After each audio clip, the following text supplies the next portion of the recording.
weekend? I'm just so much more confused than I thought I would be at this point in my life. I have no idea what a reasonable wage is. I'm not sure whether coffee is good or bad for me. And I'm fairly confident I have a hemorrhoid, and it's just part of my life now. I also recently learned something that has altered my daily life significantly, like a lot. It's shattered my world, and it's about eggs. So that's what we're going to talk about for the next 5 minutes. And you think I'm joking, but I'm not. I love eggs. I really do. I shouldn't, though. Thank you. Wow, some other egg fans in the house. We shouldn't love them, though, should we? They're fucking gross, really. They're hard-shelled snot bombs shat out by stupid birds once a day. And they're all covered in shit and piss. And you know why they're covered in shit and piss, eh? Because chickens only have one hole. Did anyone know this? I only learned this recently. One of many things I learned recently. One hole. It's called a cloaca, and it's disgusting. It also means that most bakery recipes are being redundant when they call for one whole egg. Yes. Thank you. That's true of myself. So, imagine if we had one hole. Imagine if we had a cloaca. That could be interesting, eh? A lot of fun. We'd be wildly efficient lovers. I'd say to my wife right after we made love, that vaginal love, and I'd say that was fantastic. How about next time we do it in the butt? And she would say, baby, we just did. Yeah, thank you. So as you can tell, I really do love eggs. And so, basically, what I learned recently, more recently than I care to admit, about eggs that has changed my life is, when I was a kid, my mom raised me to believe in something called the 2-egg rule. Anyone, I hope there's other people that believe in this. Basically what it was due to the amount of cholesterol in eggs, it's high, or so I was told. One should never eat more than 2 eggs in a day, right? Do you know what would happen if you did so? You fucking die. You die, presumably your heart pops in your chest, and your ventricles seize up like my father does every time I ask him for a hug. And because I only had 2 eggs a day I could eat, and they were my favorite food, right? I knew that there was an upper limit. There was a hypothetical, theoretical, total number of eggs that I could safely consume throughout my entire life, right? And if I missed a day, and I didn't eat my allotted eggs, I felt like I was wasting something precious. So, to any 35-year-old women in the audience today, I get it.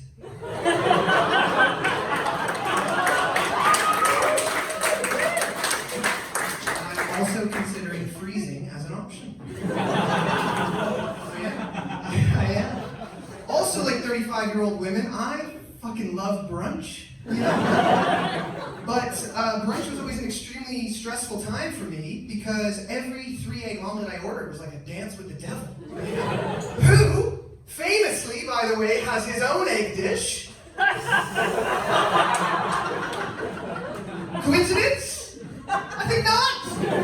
I do wonder where that egg dish got its name from. Perhaps, follow me here, we're going down a little bit of a rabbit hole. Perhaps it wasn't so much the Last Supper, it was more so the last potluck. And Jesus said to all his homies, Jesus said to all his friends, come on down, bring your favorite dish. One of them brings hummus or something. Another one brings like a challah loaf, I imagine, famously Jewish. And then up rocks Judas. And here he comes, he's got this big old platter of this new egg dish he's been working on, right? Where he's hard-boiled the eggs, and he's taking all the yolks out, and he's whipped them up with spices, and he's popped them back on the whites.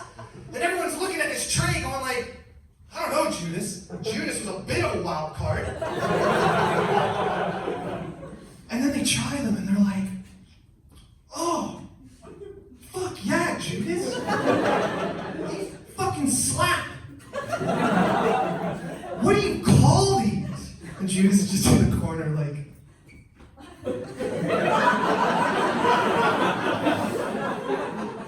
don't worry about it. All I'm saying is, maybe it wasn't the Romans who got Jesus. Maybe it was the cholesterol. Yeah. So, it's really permeated our culture, not just Jesus' potlucks. They permeated our language, We use them in common everyday phrases. So, if you are having to avoid a particular subject around a certain person, we would say you are walking on eggshells, right? Well done, everyone. And if you are, gambling everything you've got on one particular outcome, we would say you are putting all your eggs in one basket. Exactly. And if you were trying to figure out, or you're wondering which of two things came first, you obviously haven't had sex with me. I always come first. I always come first. Eggs have also really permeated our children's stories, We got what? We got green eggs and ham. We got Humpty Dumpty. 1999, The Mummy, starring Brendan Fraser and Rachel Weisz. Greatest film ever made. But Humpty Dumpty in particular has always weirded me out a little bit. Rabbit hole number 2. Right, so we have this sentient Eggman. Fat, jolly, filled with hubris. And he's on his wall, and he takes a tumble. I imagine. And he hits the ground, he cracks open, and he's screaming. Well, he's actually on the ground, on the ground. He's gone, right? And his innards are leaking out of his cracked carapace. And he's trying really hard to just get him in. He's like, help me! Humpty Dumpty, help is coming, because the king has heard you. The king has heard you, Humpty, and he sends help to Humpty. So Humpty's back on the ground. And he hears in the distance, he hears the help approaching.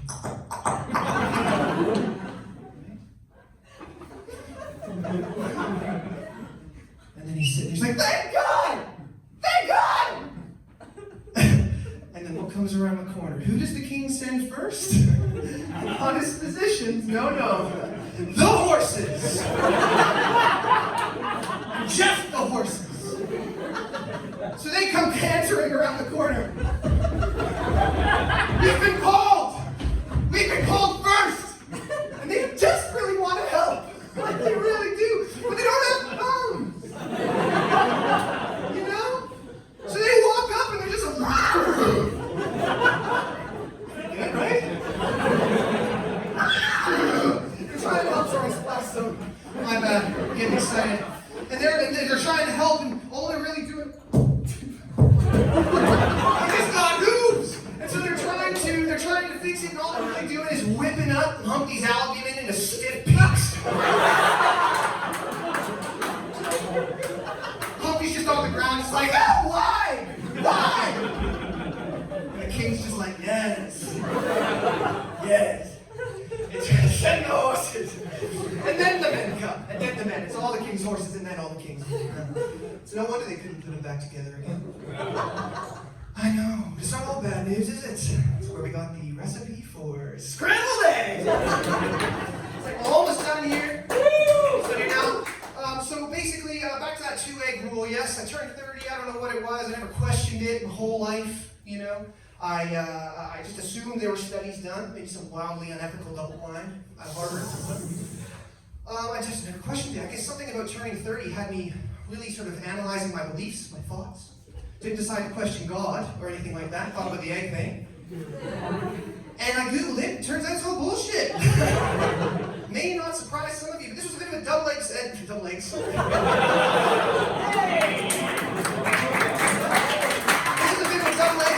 right? Because on one hand, I get to eat as many freaking eggs as I want, but on the other hand, think about all those eggs that I missed out on throughout my life. But I wanted to tell my mom about this immediately, so I called her back in Canada, and the phone rings.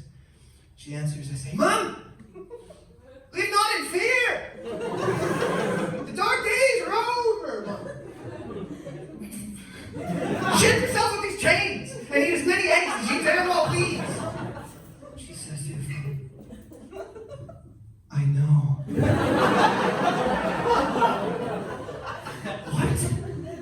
What do you mean you know? I just said that. So you wouldn't eat all the eggs. Mother! In that moment, my heart cracked open. It was also in that moment that I realized that I too related to Humpty Dumpty. I really, really did. I was that fat, jolly egg man on the wall, filled with hubris. And it was me who took a tumble down to the ground and cracked open Carapace. And I call for help. And the king of my world, he hears me. And from the distance, I'm on the ground. From the distance, I hear. And around the corner, who comes first? Still me. I always come first. That's my time. Thank you very much.